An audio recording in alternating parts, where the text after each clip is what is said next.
Oh. Out of the way, cat child. The DC Universe has a long history, and DC League of Super Pets was more than happy to sneak in some references from not only their universe, but others as well. We found some pretty cool Easter eggs they snuck in there, and we want to share them with you, so let's get started. What the heck? Number 1. A DC movie has got to have some DC-sponsored content. When the Super Pets gang flies toward a kitty missile, a few billboards with some familiar names can be seen. First, we've got Bruce Wayne on the campaign trail. Wonder if we get to see him in this movie. Maybe he'll hang out with Batman? Next, we've got a billboard for S. Kyle Jewelry. Selena Kyle, aka Catwoman, the cat burglar, is a big fan of jewelry. So is that store legit or filled with stolen goodies? We've also got Dante in Flashing Lights. Dante might refer to the DC character who is the leader of the Ninth Circle, who also appeared in the Arrow TV series. Finally, we have an ad for Jingold Soda, a popular beverage in the DCU. We love a man who knows and remembers where he came from. In Clark Kent, aka Superman's bedroom, there are 2 photos hanging on either side of his bed. The first on the left is obviously the farm Clark famously grew up in, owned by John and Martha Kent, his adoptive parents. On the right, however, is a bit of a tougher reference, but the red sun is a dead giveaway for the same sun from Clark's home planet of Krypton, where his biological parents Jor-El and Lara lived before they, didn't live there anymore. Krypton got blown up. Sorry if you didn't know. Number 3, DC meets Marvel. While getting prepared for a date with Lois Lane, Clark uses his heat vision to iron out one of his favorite shirts, stating, "They should call me Iron Man." This is obviously a reference to the infamous character from Marvel Comics, Iron Man. Though you'd never find Tony Stark ironing his own shirts. Too cool for that, I guess. Number 4, the Spiderverse continues to expand.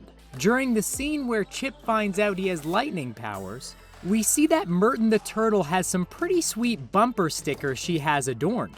One of the stickers says, "My name is Merton," because her name is Merton. But also, this is a reference to Sony's Spider-Man Into the Spider-Verse film.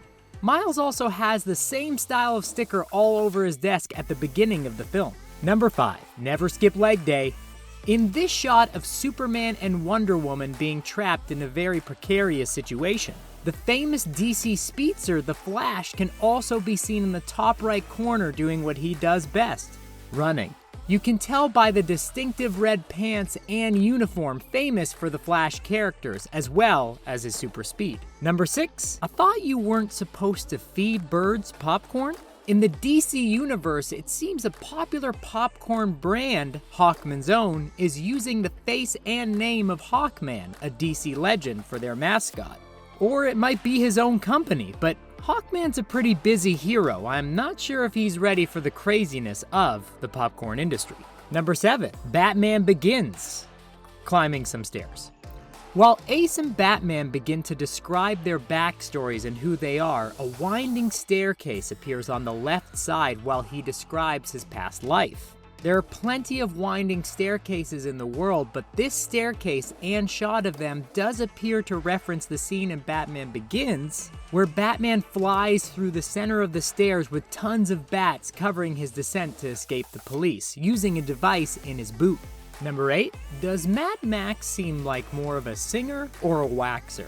Because in the DC League of Super Pets universe, it looks like someone has taken the Mad Max moniker, referencing the Mad Max series of comic books, to either open a karaoke bar named Mad Yaks. You could also open up a jazz bar called Mad Sax.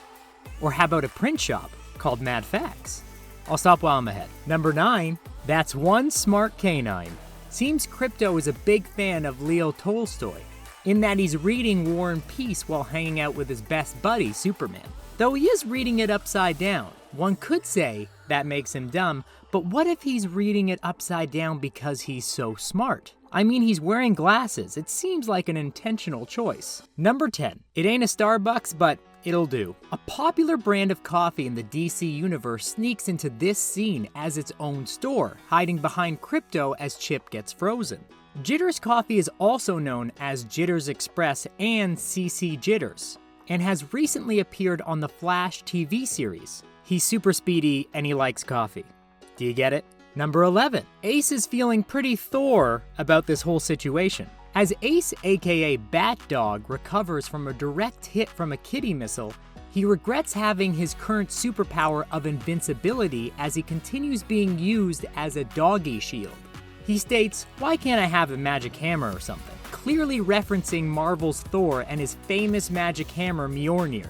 But what can an animal with no opposable thumbs do with a hammer? Carry in his mouth? Invincibility is way better, in my opinion. Number 12. I'm not sure if I want to hear those songs. Clark Kent owns an album that says Lance on the cover. This is likely a reference to Dinah Laurel Lance, aka Black Canary, a DC hero known for her fighting prowess as well as her sonic scream ability. The cover also seems to resemble her, albeit with a new haircut. Now, I'm sure she can also sing very well, I just wouldn't risk it for the sake of my own eardrums. Number 13, Good Old Al's, where everyone knows your name. The diner and favorite spot of DC's interstellar anti-hero Lobo makes an appearance as Merton the Turtle speeds away from Krypto in this scene. Hopefully those pets got a chance to stop in for a burger because they deserve it. It could also be a reference to Al's Dive Bar, a location used in the Supergirl TV series. Hopefully no one goes there and bumps into this guy. Number 14, Merton the Turtle is quite the bumper sticker / random stuff collector. Another fun reference can be found on Merton's shell as an I Like Ike campaign button. I Like Ike was a pretty popular button and campaign slogan of Dwight David Eisenhower during his presidential election campaigns in 1953 and 1957. Number 15. When you're a superhero, you need a few different places to feed your super appetite. Another favored eating establishment of the DC sneaks into the film, named O'Shaughnessy's. It is a favored fast food joint of Tim Drake, aka Robin, aka Red Robin, for when he meets with some of his non-superhero friends. Not every character needs to be super. This could also be a reference to Shane O'Shaughnessy, a recurring character who serves as a third main antagonist in the series DC Superhero Girls. Those were some of our favorite sneaky references hidden in League of Super Pets. Were there any you noticed that we didn't cover? Let us know below. If you liked the video, please like and subscribe. And thanks for stopping by The Things Animated.